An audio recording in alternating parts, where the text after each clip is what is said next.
How many people here are over the age of 65? A few. And have you ever been told by somebody that you're living in the past? Most of you. Now, for the rest of you here who are not over the age of 65, have any of you ever told anybody that they're living in the past? Now, be honest. Some of you. What did you mean by that? Did you mean that they're not in touch with the latest technology, like how to use cell phones or computers? Or perhaps they're not up with the cost of things, what things cost today. They're kind of outdated. Is that what you meant? Well, I hear that all the time. Once you get to a certain age, you hear that. For me, it happens more than I'd like. My phone will ring. Hello? It's my son. You want to send pictures and text to my phone. Okay. No, I don't have an iPhone. I know. I'm living in the past. Yes, well, okay. Thank you. Thanks for the compliment. Because that's what I think it is. When someone tells you you're living in the past, that can be a compliment. It means that you're aware of what has happened in the past and that you make sure you're to date, not only with what's going on today, but what's happened in the past. That's very important. You know, a recent article I read in Psych Central, written by Dr. Ann Tannasingram, she writes, "Our past shapes our present and helps us to identify who we are and where we're headed.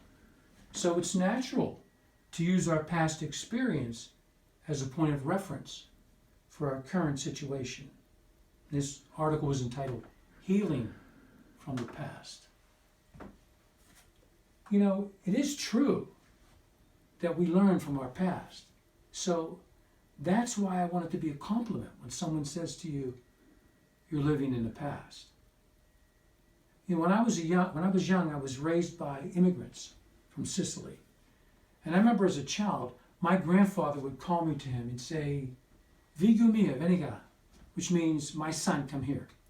So I would go over to him, and he always had something profound to say, which I didn't understand, but the one time he said to me, "If you don't have the money in your pocket, you can't afford it."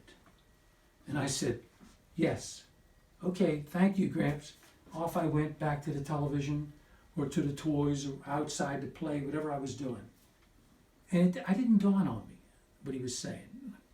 I was young.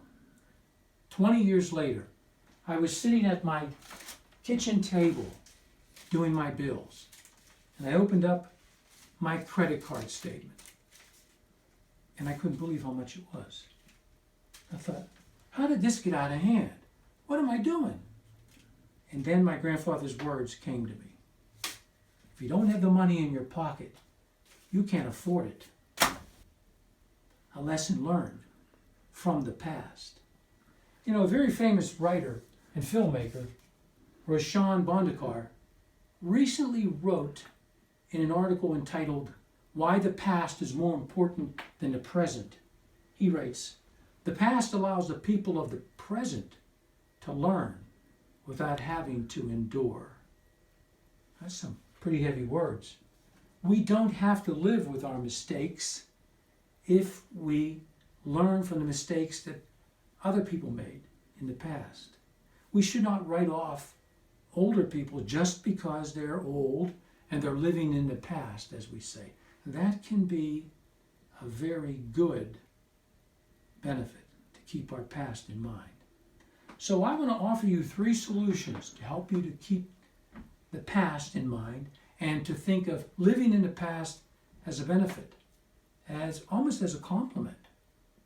The first solution is seek out an older person, a friend, a relative, a neighbor, maybe someone you know from school, and ask them what their life was like when they were young, when they were your age, and any mistakes that they felt they might have made, that they would correct now, or the things they did that they were glad they did, that they wouldn't want to correct now, so that you can learn from their mistakes. I think you're going to find that they would be very, very happy to share with you their life. And that's a valuable commodity. To be able to see the experience that they had in their life without living it yourself. You know, my grandfather tried to teach me that. One time he said to me, Vigu mia veniga. Over I go to him again. Another profound saying. This time he said, if you don't work, you can't eat. And if you don't eat, you can't work. Okay, Gramps, off I go again. Back to the television or out to play or whatever. A number of years ago, my company went out of business. And I found myself out of work. So I also found myself at the unemployment office looking for jobs. None of them appealed to me. I didn't want any of them that was there. I wanted to do what I like to do. But then his words came back to me, my grandfather. If you don't work, you can't eat. And if you don't eat, you can't work. That was the simple facts of life for him when he came here 100 years ago. If he didn't work, he wasn't going to eat. And if he wasn't eating, he wasn't strong enough to work. Simple truths that came from the past. The second solution I'd like to offer to you is to do an honest inventory of yourself. You know, what was your past like? What were the mistakes that you might have made that you would correct, or things that you did that were great you'd like to repeat? This is not a judgment exercise. Don't judge yourself. Don't judge yourself at all. This is a learning exercise. This is where you take account of what you did and correct mistakes you might have made without judgment, and do the things you did right. Repeat them again. The third solution I'd like to offer you is for you to use the things that you find that were positive in your life. Use them again. You know, oftentimes we do things correctly, we forget it. It goes out of our mind. We remember the bad things, the hard things. We forget the good things we did. Take account of them. Use them. You'll find that very, very good in your life. You know, they say that as you get older, you get wise. Wisdom comes with age. Well, I'm still waiting.